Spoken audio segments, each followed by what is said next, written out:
I traveled back to the day when the rich girl confessed her feelings to me. The young girl was wearing a white dress, her brows soft and gentle. I like you. In the next second, I heard her inner voice. He really believes it. Disgusting. Chapter 1. The cicadas were chirping in the camphor tree, and the people around were jeering, though it was the kind of jeering meant to mock. Someone next to us whistled and laughed. Evelyn's taste is getting a bit heavy lately. Ha! The girl in the white dress ignored them and just stood in front of me, her expression gentle. The sunlight filtered through her shoulders, and she looked like a princess straight out of a fairy tale. Evelyn, stubborn as always, pressed against the handlebars of my bike, standing on tiptoes, staring straight at me. She said, "Lucas, I like you." In her eyes, I saw my reflection, an awkward, stiff 17-year-old boy, thin and frail in an oversized school uniform. I was frozen in place, my face burning red without needing to check, my hands trembling helplessly. After all, this was Evelyn, the girl I had secretly been in love with for a long time. I was about to blurt out, "I like you too," when I heard the heart of the pure-looking girl in front of me. He really believes it. Disgusting. I was stunned for a moment and looked at Evelyn again.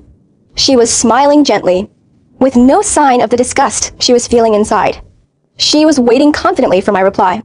After all, everyone at South City A I knew I was Evelyn's simp, under everyone's watchful eyes. I suddenly took a step back. "Sorry. I don't like you."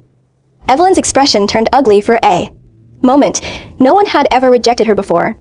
Just then, a silver-haired girl walked by arrogantly, as if she had noticed the drama unfolding here. I recognized her. She was the notorious school bully, the queen of our school, and Evelyn's arch-nemesis. I pointed at the school bully and said to Evelyn, "I like her type. You're too childish. You understand." I wobbled my bike's handlebars.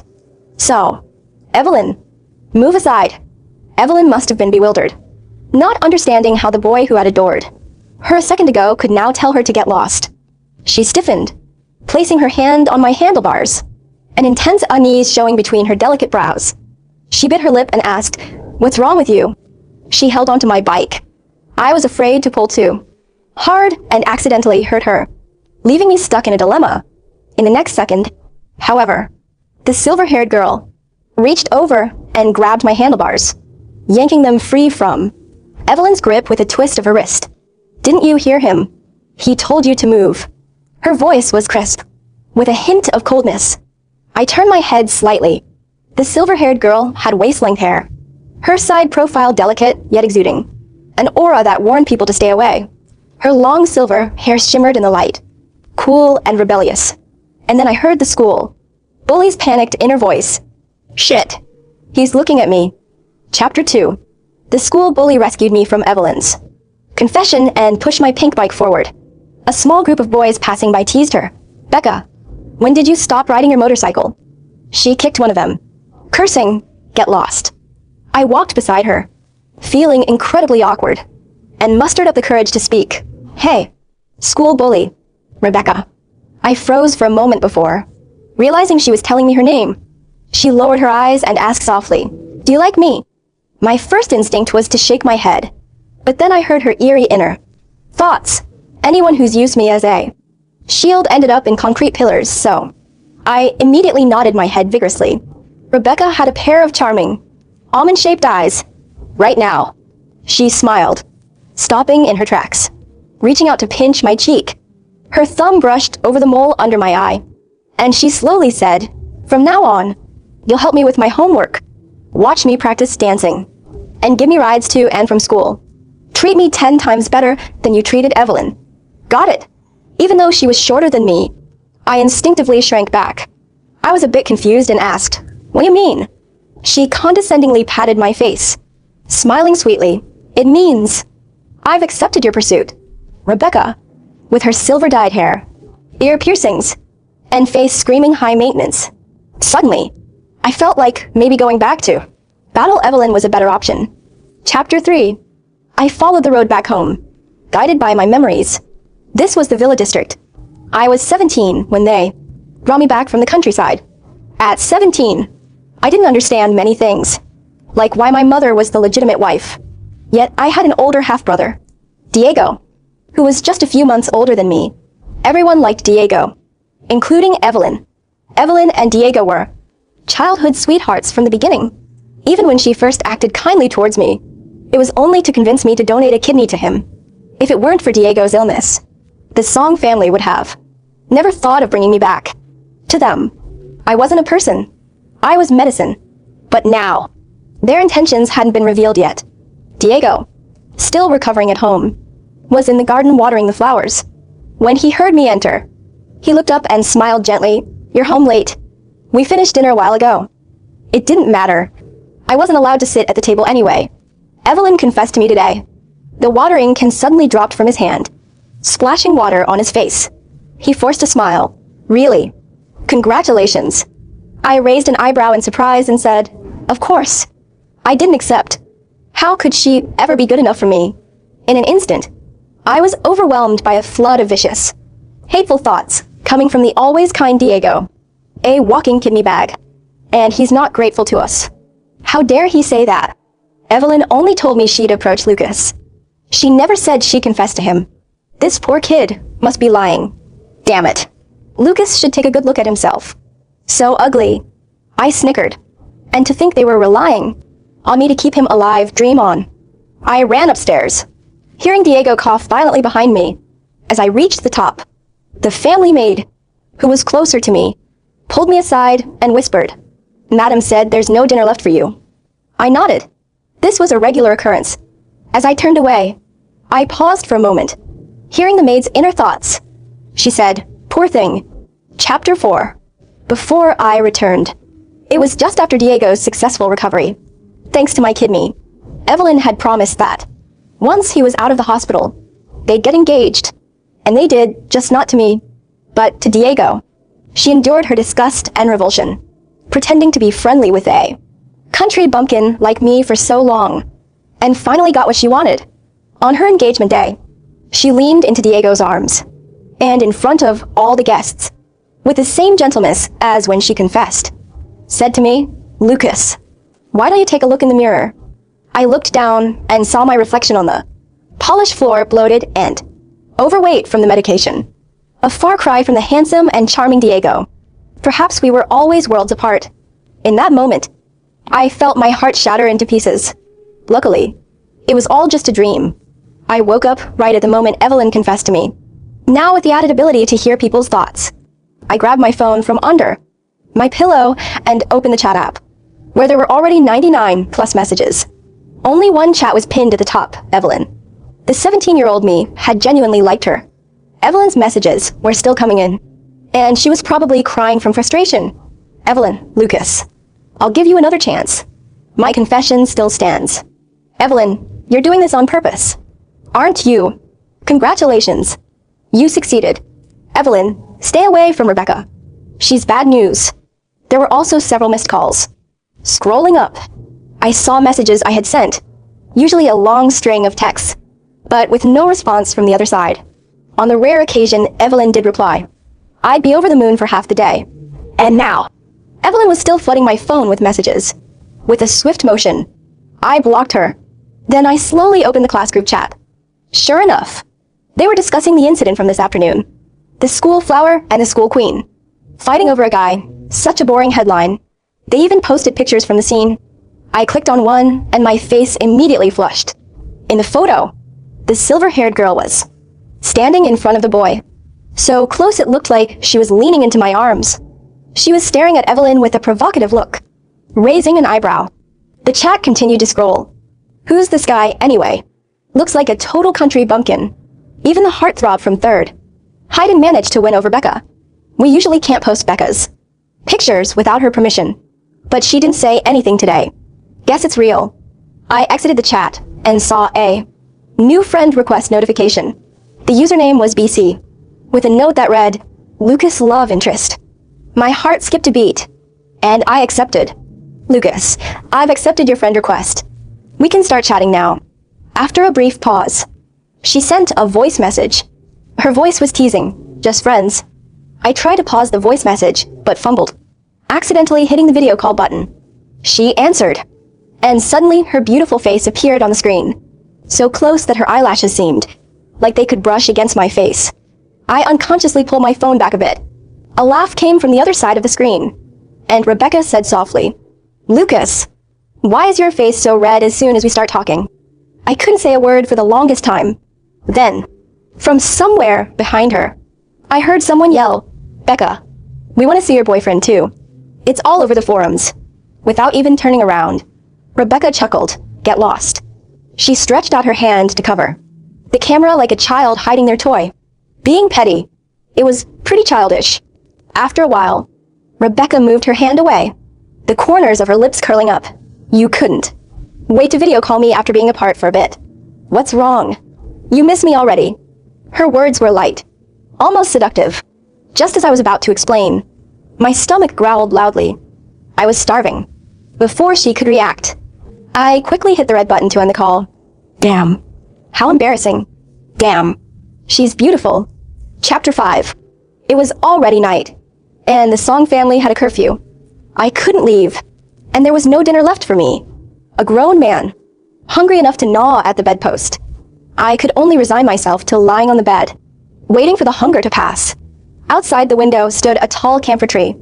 If it weren't for this tree, blocking the view and the sunlight, I wouldn't have been given this south-facing room. The leaves rustled, and I heard the light tapping of knuckles on the glass. I looked up to see the silver-haired girl, clinging to the branches of the camphor tree with reckless abandon. One hand was tapping on the window, and the other held a full bag, with chopsticks hanging from her mouth. I quickly got up, incredulous, and opened the window. The night wind blew in like wildfire. Rebecca handed me the bag and pushed her wind-tousled hair behind her head. "My dear classmate Lucas." Becca's version of takeout. She smiled, her eyes curving. "How about giving me a 5-star review? Who's chasing who?" "Rebecca." Chapter 6. The next day, Rebecca gave me the answer. It was definitely me chasing her. I had to wait for her at school, run errands for her between classes, and even attend her volleyball games to cheer her on. I brought 2 bottles of sports drinks for her, Rebecca, and slowly made my way to the school gym, only to find it packed, especially with boys. They were all shouting. Rebecca and Evelyn, Class 1 versus Class 3 in a basketball match. And, of course, both girls were in those classes. I headed toward Rebecca, but someone stepped in front of me. Evelyn stood there, and her disgusting comment from yesterday still pricked at my heart. Her expression softened slightly as she reached for the drinks in my hand. She used to do this all the time. I would run around, fetching water and towels for her during volleyball or dance practice, and she would occasionally throw me a small reward.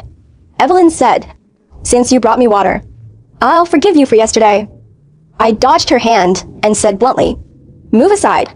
She froze in place. I walked past her, taking a few quick steps toward Rebecca, and handed her the drinks. Rebecca squinted, inexplicably in a good mood, and lazily said, "Oh, dear. I can't open the bottle." Resigned, I took the drink back, twisted the cap off, and handed it to her. Rebecca tilted her head back and took a sip, her beautiful lips curling into a smile, as she snickered at something behind me. Suddenly, I heard her thoughts. Ugh, I can't stand people who overthink. I turned around, and sure enough, Evelyn was still standing there, looking a bit flustered. Her face was red with anger, and when she noticed me looking, she averted her eyes. She was upset, and I was thrilled. Chapter 7. Rebecca was in top form, unstoppable, a total sports goddess. The gym was filled with waves of cheers. Evelyn, on the other hand, seemed unusually distracted, frequently glancing toward the audience where we were sitting. She was practically crushed. Rebecca's team won without any suspense. After the game, Rebecca walked over to me, her hair tied up in a rare high ponytail, looking radiant and youthful. I handed her some water, and she leaned down, beckoning me with a finger. I obediently leaned closer, my face and neck enveloped by her scent. Rebecca draped her arm over my shoulder, playfully pouting. "You watched my game, and you've got nothing to say." I blinked, while the guys nearby had been shouting, "Becca is so cool."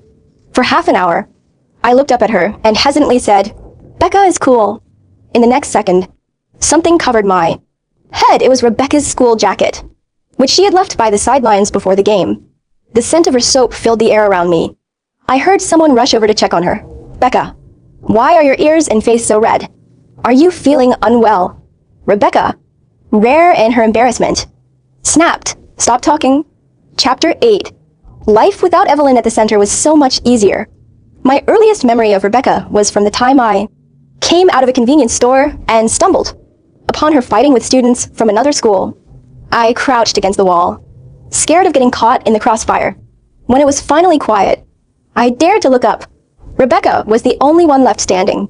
She leaned against the wall, looking at me with a smirk. I was a tall guy, over 6 feet. What was I scared of? Okay, I was scared. Rebecca asked. Got a Band-Aid. I did. After hesitating for a moment, I walked over and handed her one. She held out her hand, showing a small scrape on the back of her pale hand, clearly wanting me to put it on for her. Rebecca looked down and asked, You're from Behi? I nodded. Which class? What's your name? Afraid that she might hunt me down later, I mumbled. I'm just the guy who's always liked Evelyn. It wasn't wrong at a high.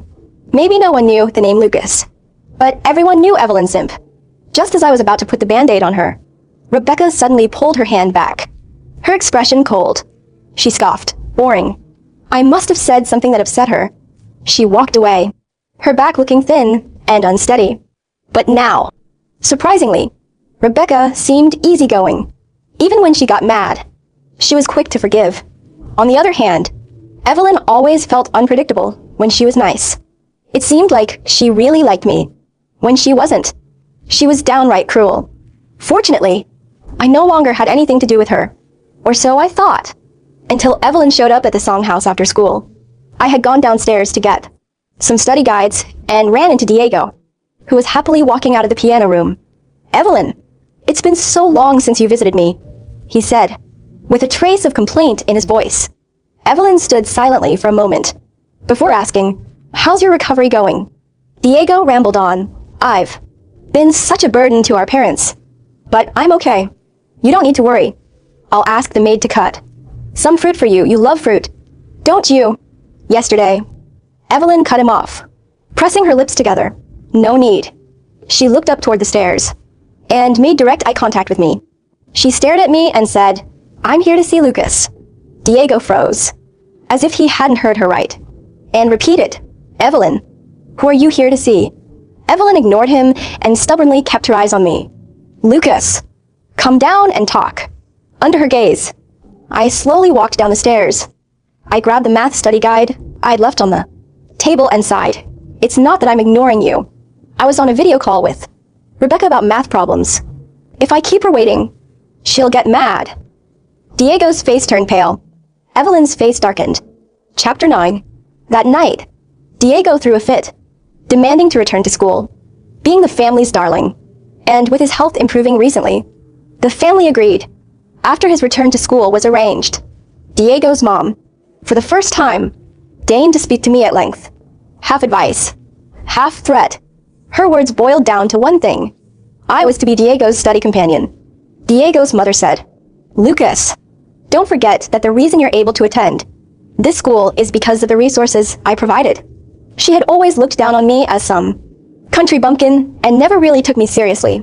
My dad only got where he was thanks to Diego's mom, a wealthy heiress, so her status was naturally higher.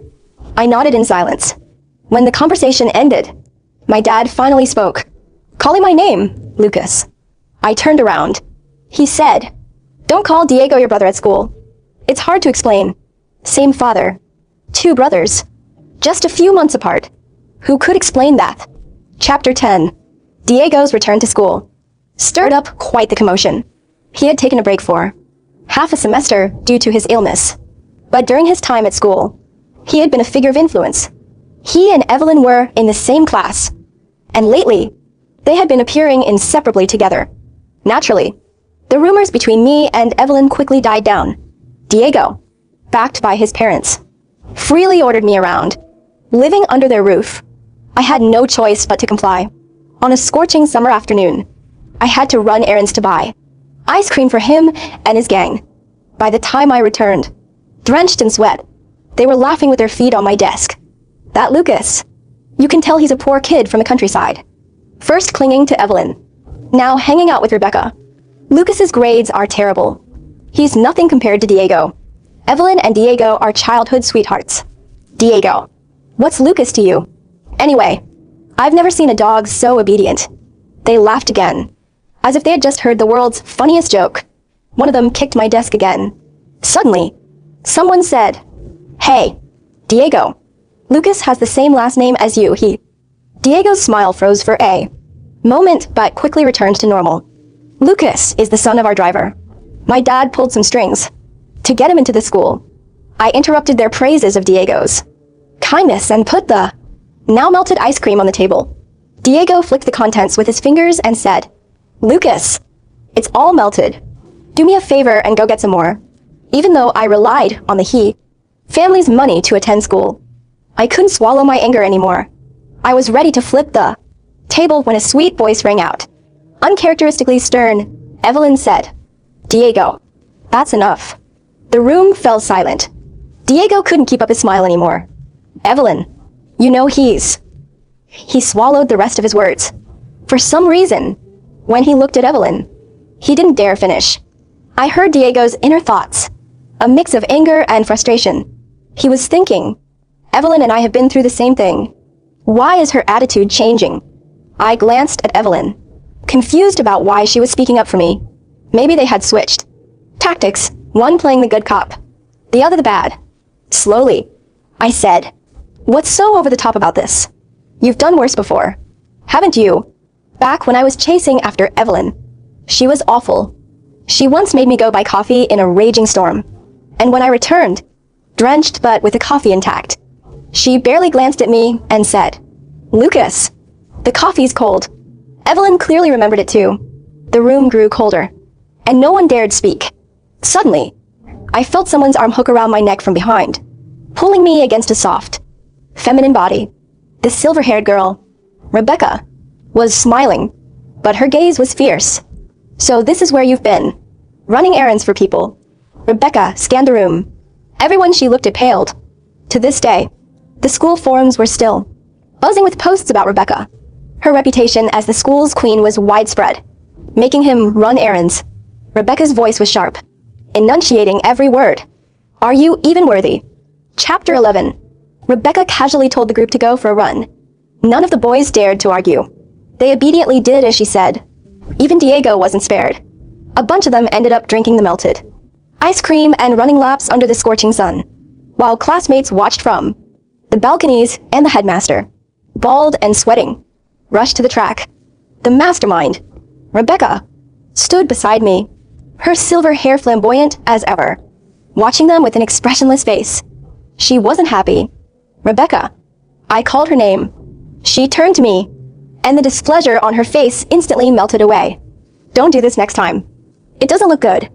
It wasn't that I pitted Diego and the others, it was that it wasn't worth it for Rebecca to do this for me. Since my mom died, I'd been self-reliant, and no one had ever treated me so kindly, even though Rebecca was said to have done worse things before. Such blatant rule-breaking could damage her reputation.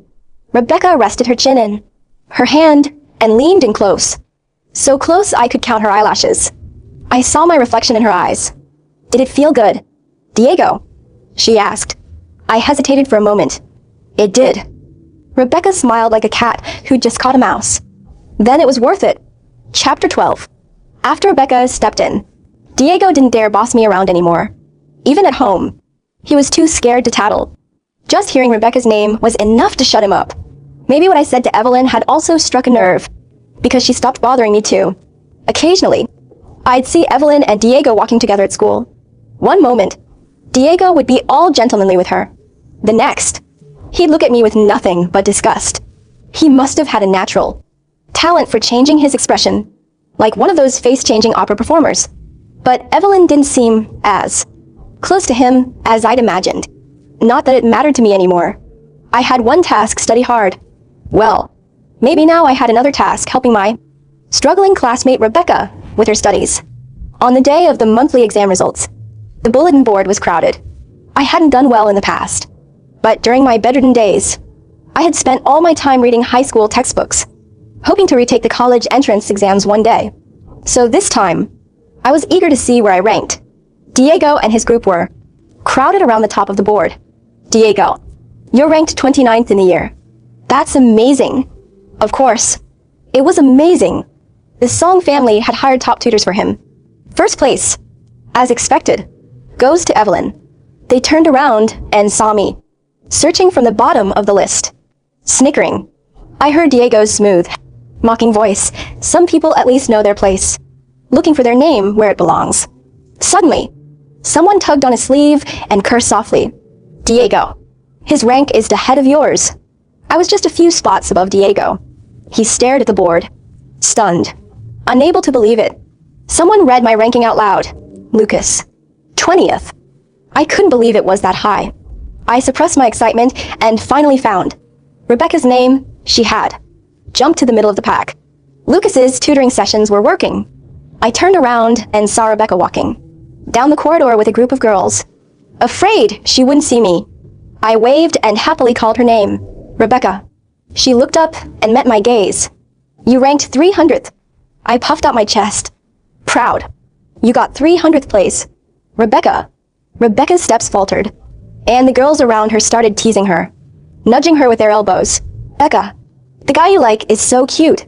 Rebecca looked at me, and under everyone's watchful eyes, her face turned bright red in an instant. I heard Rebecca's inner voice, a little annoyed. She was thinking, damn it, he's way too good at flirting. Chapter 13. Many people liked Rebecca, but most of them admired her, from afar due to her bad reputation. However, today, one of the few who openly liked her came to find me. It was David, the heartthrob from the neighboring Third High, who had acted in a few well-known youth dramas. I had heard that Rebecca had once fought for him, but for some reason, they never got together. Early in the morning, David was waiting for me at the school gate.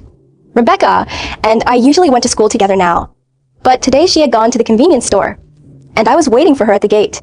I never expected David to show up first. David was good-looking, in that bad boy kind of way. You must be Lucas, he said. I nodded. David got straight to the point. You can't win against me, so just stay away from Rebecca. Becca's cold on the outside, but kind on the inside. And sometimes she just pities people, which can give the wrong impression. Besides, it was all over the forums last night. If I were you, I'd be too ashamed to show my face at school. Becca's only interested in you for the moment. If you keep pushing, you'll only embarrass yourself. Forums? What forums? Before I could respond, David's eyes lit up as he looked past me, calling out, Becca. Before I could react, a cup of soy milk and a bun were shoved into my hands, and the silver-haired girl appeared at my side, biting on a carton of milk, stuffing a handful of candy into my pocket, and zipping up my half-open backpack. Rebecca didn't even look at David, and mumbled through the milk carton. What are you talking about? Her actions were so smooth, as if she had done them countless times before. David stared at Rebecca's hand as she zipped up my bag, his face turning pale. Becca, you don't let anyone get that close to you. How can you do these things for him? Rebecca rolled her eyes in exasperation and spat out 2 words. Who are you? Chapter 14. It turns out being a celebrity doesn't help with mental resilience. Rebecca's few words left David devastated. As Rebecca and I walked toward the school, she suddenly spoke, her tone proud. I don't know him. I never fought for him either. Those were just rumors. The only person I've ever stood up for is you. I was taken aback, realizing that Rebecca was explaining herself to me. I looked up at Rebecca, her light-colored hair, making her skin appear even paler. She lazily added, I'm not like some people who liked someone else before liking me. Luckily, they realized their mistake in time. I wasn't sure who she was throwing shade at, but in the end, she shot me a glance and teased. Right, Lucas. Chapter 15. After the morning's drama, I couldn't shake a sense of unease. As soon as I walked into school, I felt something was off. It was especially noticeable. During the breaks, people's stares were odd, and I could hear the thoughts around me. Lucas is actually an illegitimate child. No wonder he's two-timing. It's in his blood. If I were him, I wouldn't dare show my face in front of Diego, let alone attend the same school. Oh my God. So disgusting.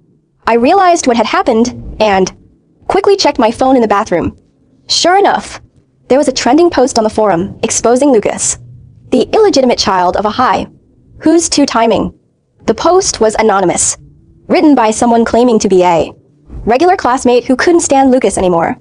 It presented a twisted, dramatic version of my life, turning everything upside down. It claimed Diego's parents were the true, loving couple, while my mother had schemed to marry into the Song family by having me. It painted Diego as the innocent victim, sick because of my mother's actions, while I shamelessly pursued both Evelyn and Rebecca at the same time.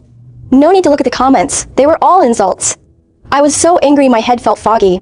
None of it was true. In reality, it was Diego's mother who had set her sights on my dad when he was newly married. She became the other woman, and eventually, they ran off together.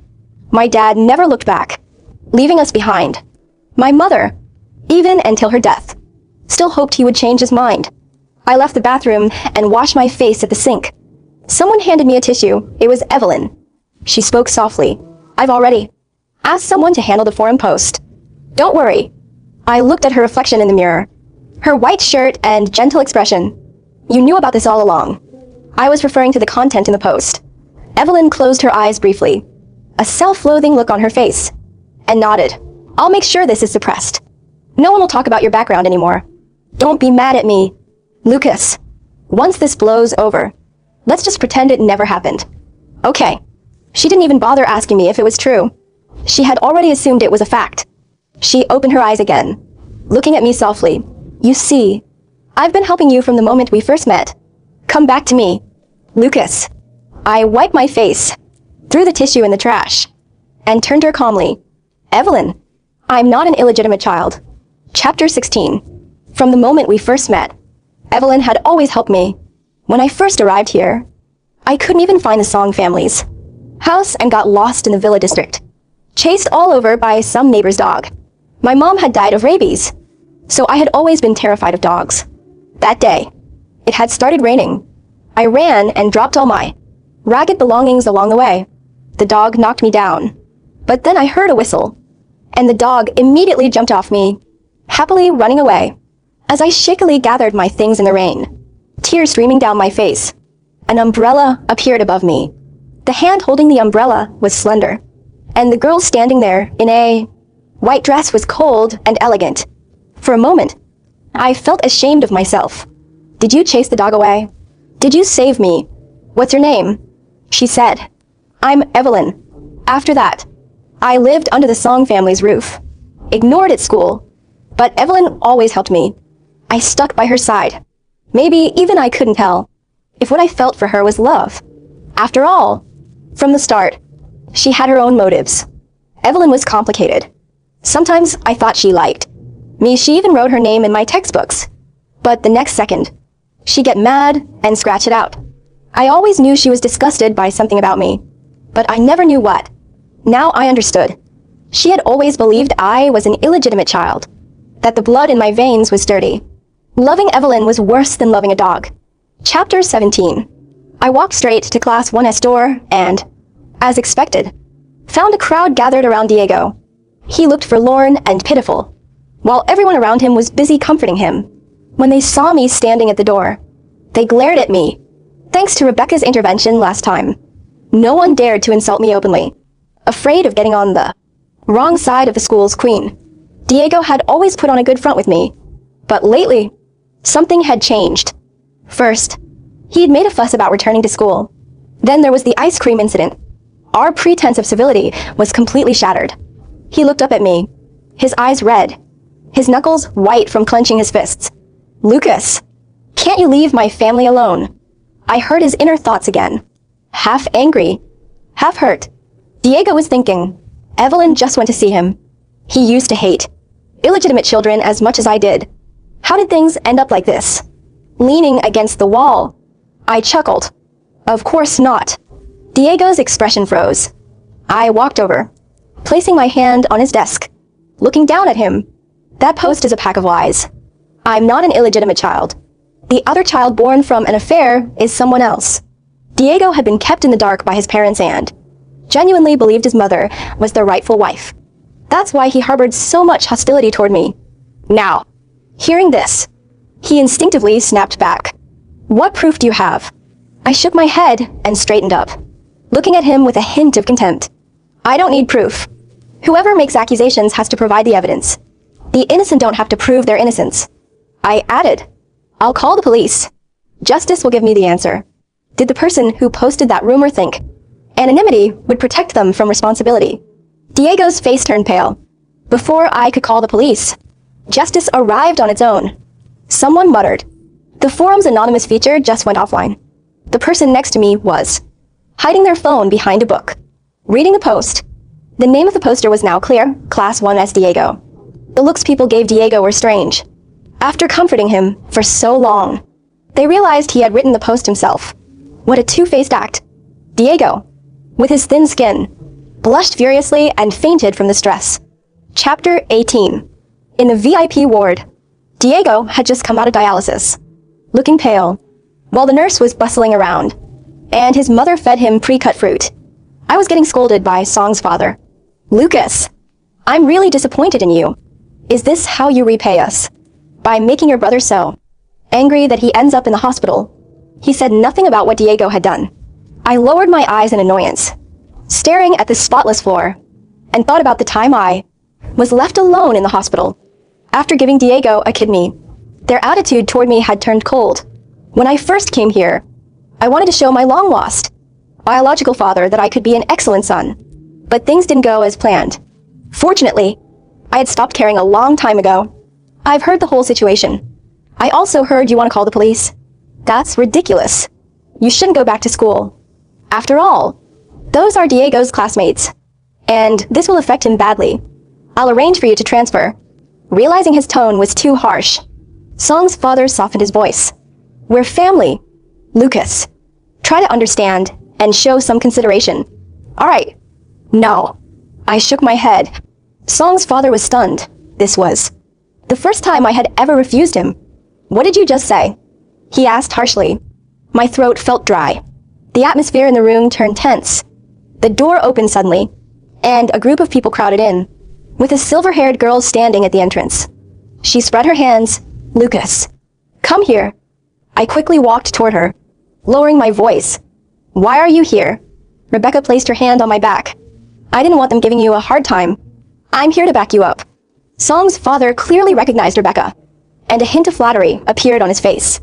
I had no doubt that he was about to ask me to help him connect with her. I let out a breath, feeling oddly emboldened, and repeated. I said, no.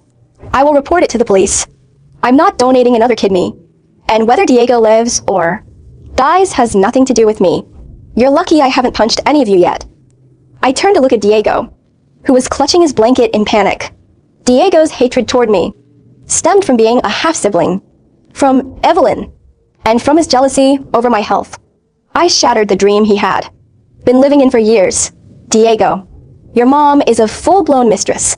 Your dad, he had an affair while married. Diego, you're the illegitimate child from that post you wrote. Chapter 19. After saying my piece, I left the ward, leaving chaos behind. I sat in the hospital corridor when someone suddenly squatted in front of me. Rebecca and her crew had lingered by the ward's door for a while longer. I didn't need to ask to. No, they were covering for me. If it weren't for her, I wouldn't have gotten away so easily today. I had always been spineless, and now I even needed a girl to clean up after me. I clenched my hands and looked into Rebecca's eyes. Thank you, Rebecca. Sunlight filtered through, making her features look even clearer. After hesitating for a moment, I asked, why are you so good to me? Rebecca rested her chin in her hand and smiled. Are you flirting or asking me seriously? My face flushed red instantly. I wasn't flirting. I wasn't complimenting you. I was genuinely asking. Rebecca. Rebecca frowned slightly, as if she were genuinely considering her answer. Do I need a reason? Some people just shine so brightly that when you see them, you want to give them the best of everything. The first time I saw you, you were being chased all over by Sue family's dog. It was pretty special. I was the one who whistled to call the dog away. I was going to check on you. But then I saw Evelyn. She annoyed me, so I left. If I had known it was you, I wouldn't have turned around. If I had known it was Lucas, I wouldn't have let anyone else get ahead of me. That one turn. And all Lucas could see was Evelyn. Never noticing me again. I watched him run errands for Evelyn. Saw him get hurt but still like her. Watched them look like a couple. And I had no choice but to step aside. My expression shifted slightly, realizing Rebecca had helped me before Evelyn even got involved. I waited for her to continue, but she didn't. Instead, she looked at me with clear, playful eyes. And then, why so eager to know my feelings? Lucas. Rebecca stood up, pretending to speak casually. That's Sue family. Dog is usually very well behaved and never runs off. It listens to its owner. Chapter 20. Rebecca took me to the police station to file a report, and the forum post remained up. Apparently, Diego had tried to delete it several times, but it couldn't be removed. Just like when the forum's anonymous feature bugged out and got disabled that day. The comments had already turned against him. Rebecca and I had a good laugh over the content of the post. She scoffed at the part about Me Too timing, coldly saying, "Evelyn, a boat worth stepping on. Please." The case was resolved quickly. Not only did Diego have to issue a public apology, but I also received financial compensation. It wasn't much, but it was enough to free me from the Song family's control, covering my tuition and living expenses. Diego admitted to making up the rumors, which was also an indirect admission that he was the real illegitimate child. After that, his condition worsened, adding insult to injury. The Song family's business suddenly took a nosedive. But none of that mattered to me. I was enjoying my compensation from the Song family, sipping on a carton of yogurt while typing on my phone. Lucas, I knew justice would prevail. Rebecca, and what about me? I thought for a moment, smiled, and typed. Rebecca will always lead me to justice. There was no reply for a long time. I set my phone aside and focused on my homework. When I remembered to check again, a new message had been sitting there for a while. Rebecca had sent a voice message. Her voice was sweet as it flowed through the speaker. Lucas, what should I do? It feels like you're about to catch up to me. Chapter 21. Under the camphor tree, the girl in the white dress, Evelyn, had been standing for a long time. The dappled sunlight falling on her was soft. As I walked past, she called my name, stopping me in my tracks. I turned around, not understanding why. Evelyn's expression was complicated, as if she felt a sense of relief, but also something else. Sorry, she murmured, biting her lip. I never thought I would hear Evelyn say those two words. She didn't look as hard to approach as Rebecca, but deep down, she was prouder than anyone, the kind of person who'd rather die than lower her head. Patiently, I asked, "Is it because you misunderstood that I was an illegitimate child?" Evelyn stared at me for several seconds, her eyes welling up with tears. For everything that happened before, Diego had been telling me for years that he had a half-brother. I took his word for it, seeing that I showed no reaction. Evelyn lowered her eyes, looking fragile like glass. "Have you met my little brother?" Before I came back in time. Yes, I had. He was an adorable chubby kid who liked chasing after Evelyn. But Evelyn treated him indifferently, even cruelly.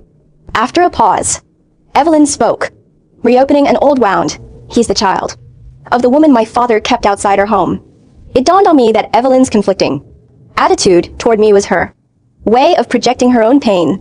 She had even helped the Song family deceive me because, in her eyes, it was something I owed them. "Evelyn." I suddenly called her name, giving her a gentle smile. She looked up, holding her breath. It had been a long time since she had seen me smile at her. I could hear the bitterness in her heart, but I really, truly, like Lucas. "I like you," I said, watching as Evelyn's eyes lit up. I let out a sneer. "Did you really believe that?" Disgusting. Evelyn needed to understand that some things can't be fixed with a simple apology. I threw those same words back at her. Evelyn staggered slightly, staring at me in silence and pain.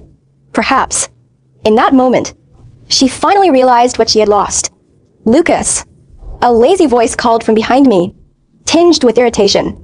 I turned around quickly to see Rebecca standing not far behind us, holding a strawberry-flavored ice cream. Her beautiful face was cold, and I suddenly felt like I had been caught cheating. Forgetting Evelyn, I quickly walked toward Rebecca, just 2 steps away from her. She suddenly threw herself into my arms. I caught her, steadying her, but I heard her let out a small cry of pain. I immediately looked down. Did you hurt yourself? Where does it hurt? Rebecca took my hand, slowly guiding it to her chest, just above her heart. Under my palm, I felt her soft skin and the intense, rapid beating of her heart. I looked up to see that there wasn't a trace of pain on her face. Instead, she tilted her head, her expression playful and mischievous. It hurts right here. I sighed helplessly. Rebecca pouted. Dear Lucas, I can understand that. There are other girls around you. After all, we're not officially together. But as your pursuer, I'm feeling a little insecure. So, I decided to change the word pursuer to something else.